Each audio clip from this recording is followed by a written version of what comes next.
the age and the hold up with the Hawthorn inquiry and where that sits in terms of where you're at and your words? Well, it was waiting around like we have for the last 8 months to see where it goes next. Bit intriguing that the guy who actually establishes the protocol around confidentiality actually breaches it yesterday. So we'll just see where that unfolds in the next few weeks. But yeah, we're just waiting for the opportunity and the platform to be able to tell our side of the story. And when we get that, then Fags, myself, and Jace, right from the get-go, have been willing to cooperate and be involved in this investigation. But 8 months later, we still haven't heard when or how it's all going to unfold. So that will hopefully transpire in the next little while. Are you going to ask for an explanation as to why he did make that statement? No. What's the point? It's out there. It's done. It's like all the other supposedly confidential leaks that have been pushed through the media. What's the point arguing about it? It's done. The damage is done. The reputations have been scarred, and we've got to somehow just claw our reputations back through this whole process. And all we want is a fair platform to be able to do that. And once we get that opportunity, then we'll let the judge decide. But that'll either be a court of law or the court of public opinion, in my view, at this stage, because we've waited for 8 months to get some sort of process going in terms of a fair, what you call procedural fairness in terms of the legal game, and the procedural fairness offered to myself, Fags and Jason has been next to zero. And that's particularly frustrating. So, I think things are starting to move, but we're hoping that at some point in time there's still an opportunity for us to be able to tell our story. Did the events of the last 24 hours make you apprehensive as to your next steps as part of this? Well, why wouldn't it? When the guy who's heading up the actual process actually violates the very confidentiality that he said that we should all abide by, how can we trust that process is going to be fair? And it hasn't been fair for the whole 8 months. So we'll just wait and see what the AFL do next. Because for that's a violation and a breach of what they intended to do in the first instance, and that's the investigation panel that they appointed. Heaven forbid, where's this going? It's just, as I said last week, it's just extraordinary that we waited 8 months. There's the game is the victim of this. The game is shamed. Obviously, myself, Fags, Jason, our families have been shamed. The Indigenous and First Nations families, they've been shamed. And there's one particular party out there that was the catalyst for all this that haven't been investigated at all. Their governance and conduct in this whole thing, the Hawthorn Football Club, just shameful. Let's do an investigation on them and their practices and see how they go. Do you feel like a victim? Oh, I don't like the word victim. It just makes everyone think, oh, poor soul. We're big boys. We know what AFL footy's all about, but for not to get the platform for 8 months to be able to address this has been really, really challenging, frustrating, and we're still hopeful though that will transpire. And all these events that happen on the just makes it a circus. Someone just needs to cut through it all and just take ownership of the whole process, whether that's from within the Hawthorn Football Club or the AFL. Someone from either one of those two bodies need to take ownership of just what's happened in terms of the governance and conduct of this whole process, and allow us the fair opportunity to be able to tell our story and then let the judge decide. And we're happy to sit in that process until we see the day that happens. Then we'll just keep doing what we need to do. And for Fags and I, that's coaching our footy teams and trying as best we can to put this to the side until we get something concrete to say this is where you need to be able to tell your story. Is mediation no longer a possibility? I've answered a few questions, mate. I don't want to go any further. We've got a game of footy against Port Adelaide, and to be fair, that's where I'd like the concentration to be now. How are you holding up for Barco?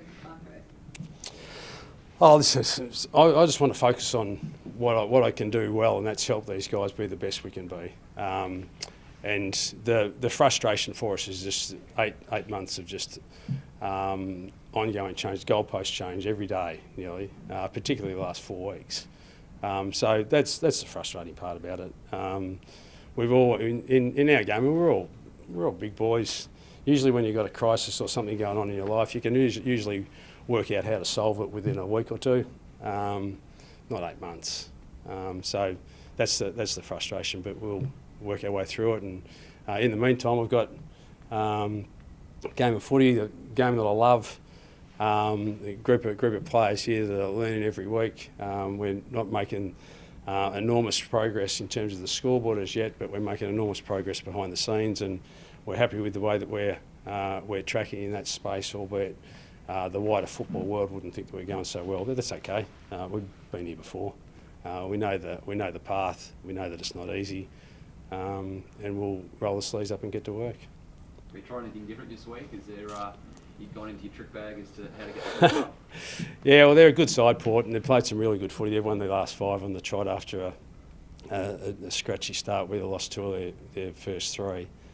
But their form over the last 5 weeks has been superb. So, yeah, we'll need to play a very, very best footy, but it's down in Tassie. We'll give ourselves a chance down there for sure. But they're really, really strong right across the field. They've got a really stable defence. Their midfield, particularly with the injection of Rosie and Butters, who are playing more regularly through there, give their midfield a different sort of look. And their forward line, particularly with Big Dixon up front, they're a formidable front half too. So we're going to need to play some really good footy. But we felt like we made some progress. We were really scratchy for 3 weeks and thought we made some progress against the Saints last week, albeit the scoreboard and the game itself maybe looked ugly, but it was a real arm wrestle in terms of the competitiveness of the game, and we stopped St Kilda from doing what they want to be able to do, is run the ball freely and score easily, and they weren't able to do that. So we made it difficult for them to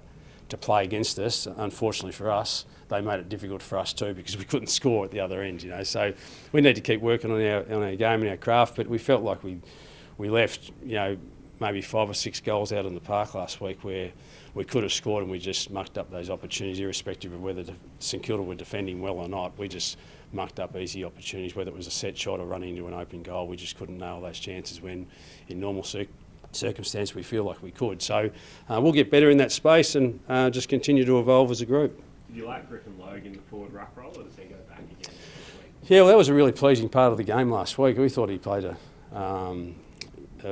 really pivotal role for us in the front half and doing that backup ruck work. So he'll continue in that vein this week. But long term, we recruited him to the club to be a key defender for us, and we think that's the position where he'll have greatest influence for us. But as we saw when he was at his Fremantle days, he's got the flexibility to play both ends of the ground and do it quite well, and we're really pleased with the contest he provided for us in the front half last week. Callum Coleman-Jones, is he sniffed to come back this weekend? Yeah, well, he's back. We've got Tommy Powell is available to play, who missed last week too. As you mentioned, CJ, 1 or 2 others too that are back in the mix. So we'll work that out this afternoon. How do you expect your players to respond to Jason Horne-Francis or play on him or intimidating? Yeah. Well, geez, this is the thing about AFL footy, that it's the hysteria that goes on outside of the footy clubs for Port Adelaide and us. It's just like it's done and dusted. That happened last, was it October or November trade period? We've moved on. Jason, Port Adelaide have moved on. It's just the circus that goes on outside of it. And for us, he's just another Port Adelaide player that we have to roll up against next week. But this is, he's not the first player in the history of the game that's gone home to play his footy, and he's certainly not going to be the last. He's a 18-year-old kid, wants to be around his family and friends, think he's going to play his best footy in South Australia. Who can begrudge that, really? No one. Not even our passionate supporters at North can begrudge that. If that's where he feels compelled to be the happiest in his life, then it's the same with Bud. When Bud went to, and ironically we talked about Bud this week, same sort of thing. It's just like Bud left Hawthorn, not because he hated Hawthorn, but he just wanted a different environment to play his footy. It's just like we didn't like the fact that he was going to leave, but at the end of the day, if he's not happy, then time to move to another club. And Jace is exactly the same. You know, I texted him 3 or 4 weeks ago and said, mate, just get on with your life. Don't think that there's any grudges here. We've moved on. You've moved on. All the best with it, mate. And he responded positively. We appreciated the text, and it was just an olive branch. There's no grudges here.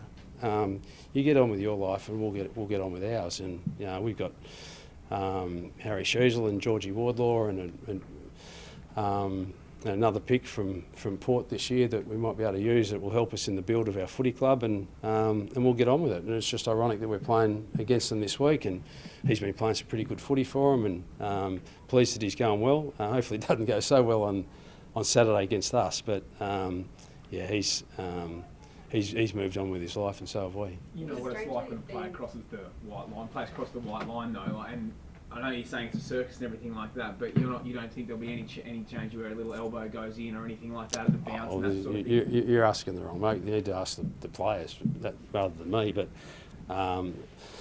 there's not a hell of a lot of time to be worrying about that sort of stuff in the game anyway.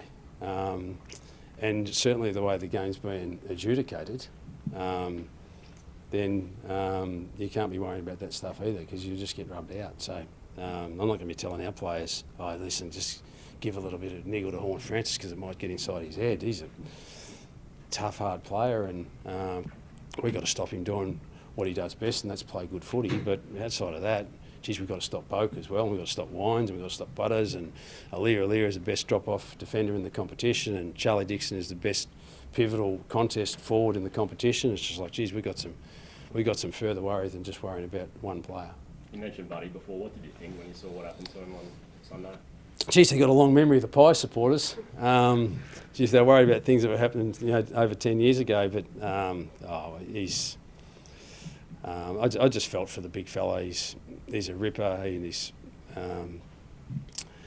his family have given great service to both the Hawthorn and the Sydney footy clubs, and it's just a shame sometimes that sort of stuff happens in the game. Personally, I just can't work out why anyone would feel compelled to boo anyone on the ground, irrespective of whether that's what we're going to face this week with our North supporters and Horne-Francis, or whether it's Buddy or any player. I just can't understand how anyone could sit in a stadium and feel compelled that they need to do anything untoward like that. So I'm hoping it doesn't happen with our supporters this week with Horne-Francis, and I certainly didn't like what I heard in the stadium last week when such a decorated servant, not just of Sydney and Hawthorn, but of the game. He's only 5 players in the history of the game, I think, who've kicked over 1,000 goals. He's the first Indigenous lad to do it, and we celebrated that feat like something that we've never seen in our game. A little over 12 months ago up the SCG against Sydney, and then that happens last week. It's just like, why? It just doesn't make sense. But as you perhaps got the sense at the start of this interview, there's some things that happen in footy that you just cannot explain, and I've got a bigger one to worry about than what's going on in terms of whether crowds boo or not. So would you be disappointed then if North fans did boo this weekend? I've got no control over that. Or would you be disappointed? Well, in my own personal view is that I don't feel any reason why anyone who goes to a ground should subject any player in the competition to doing that. So, but you've got absolutely no control over it. So you just see where it goes. But I know that the intent of our coaching staff and our playing staff is to just play the Port Adelaide 23 players on their merits, irrespective of where they've come from and what clubs they've played with before. Tarryn Thomas returned to the VFL on Sunday. Have you spoken to him since that game? Happy with his performance, and what's the pathway for him back into the senior side?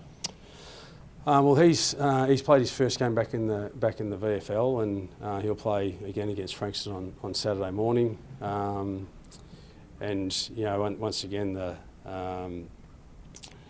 most of the work that he's been doing has been with Jen Watt and Todd Viney.